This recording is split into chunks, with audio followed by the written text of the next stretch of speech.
Hisone to Masotan is Bones' original anime for spring 2018, slotting in another entry to the amazing original anime coming out recently. Bones is the studio responsible for many great shows like Noragami, Kekai Sensen, Akagami no Shirayuki, Eureka 7, to name a few. The show is being directed by Hiroshi Kobayashi, who's worked on Kisniver, and Shinji Higuchi, who's worked on Eva. Iwasaki Taisei, who's done the music for Kekai Sensen, is producing the soundtrack, and Yamada Yu is the sound director who's done Kotonoha no Niwa and Made in Abyss. But all I've done is list a bunch of names and credentials, so I think it's time to actually get to talking about this show.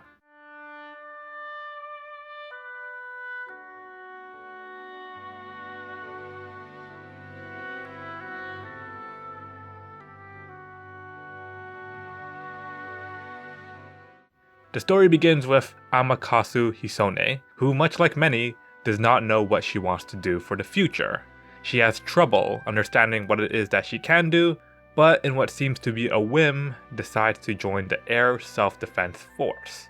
Due to her own no-holds-barred personality, she's often very distant or shy, taking on a passive role and just trying to be as normal as possible in fear of causing trouble. However, one day, trouble finds her, and she stumbles upon an ancient beast of antiquity, a dragon, or as they like to call in the show, Organic Transforming Flyer, or OTF, and accidentally becomes its pilot.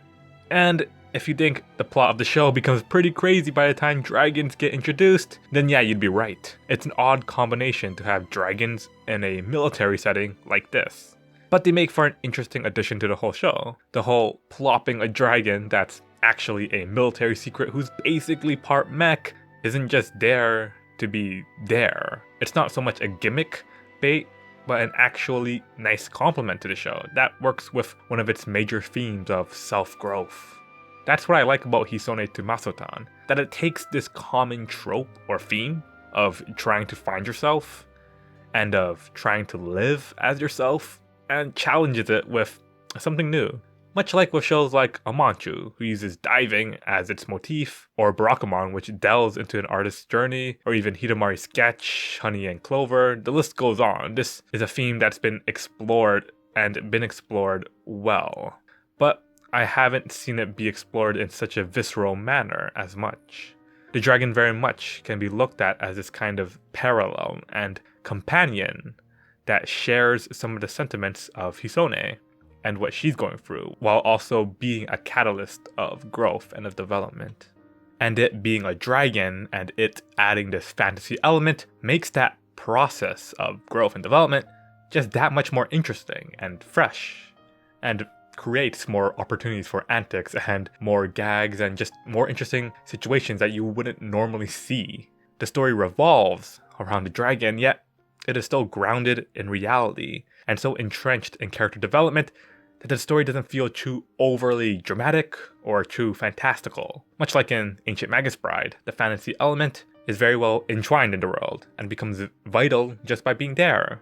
Of course, I can also see the inverse, since they don't really get into the politics of keeping this ancient secret dragon, and there could be a lot of politics and implications beyond just the quick exposition dump that we are given in the show. This is kind of a wasted opportunity in terms of world building. It might be cool to fully delve into that fantasy element, but they don't seem to want to do that. And at the same time, the military element isn't as deeply developed or explored either. It just serves to create the setting. Though this is again just from the initial parts of the show that is currently available, so maybe it is greater explored later.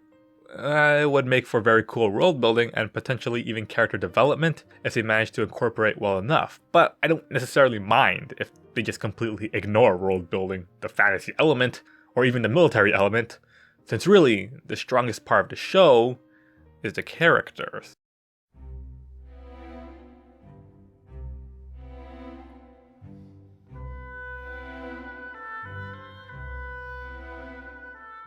The show currently seems to be character driven, with great focus on character building and character arcs. So an overarching plot is not something you should be expecting going into Hisone to Masotan with, which might be a problem for a lot of people, since not an overarching plot means having smaller episodic plots, which might be something that's a bit of a put-off. At least so far, there doesn't seem to be much of a serious, larger plot going on, and I don't think we'll necessarily get one. This is, again, listed as military and fantasy, but I'd also like to plop slice of life into the mix, since there are elements of that littered within.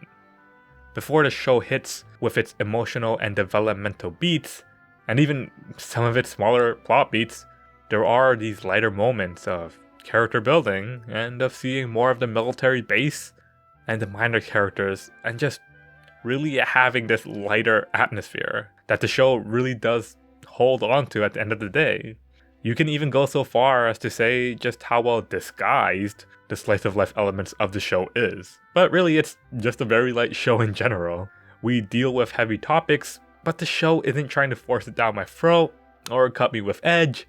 It's really somber and really nice, and I really enjoy that kind of contrast between having a very heavy and very serious character development and arcs and, very serious themes, but have it be presented in a very digestible manner. And that's what I think Hisone to Masotan is doing. The characters themselves are also really nice and colorful.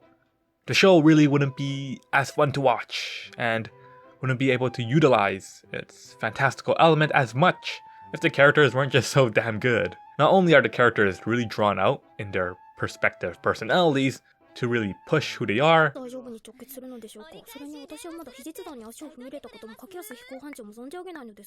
but they are also filled rightly with flaws and things that are able to be developed and to have really meaningful character arcs and to just be, like people. Even with just the introductory free characters that we have, a lot of character has already been explored for them, and a lot of development, or the intrigue of development, has been made.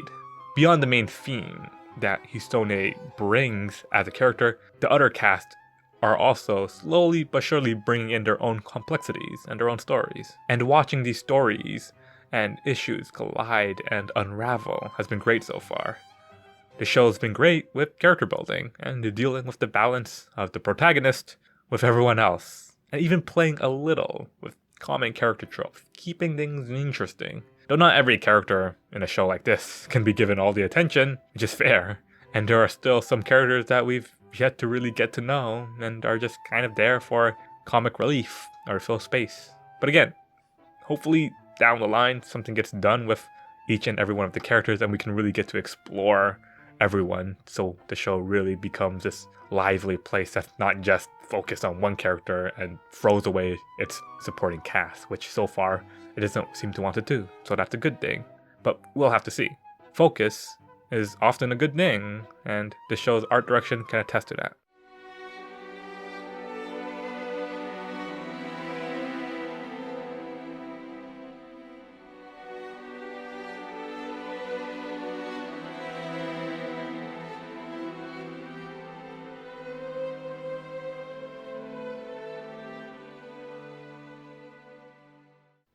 I don't usually bring art or animation into the mix, but I really feel as if Hisone to Masotan has really awesome art and art direction. And it's really hard for me to explain just what exactly the show looks like, other than just showing some B-roll, but it's kind of low fidelity in a way. Things are drawn and animated with a certain style that really shines much more than any other show that I've seen for a while.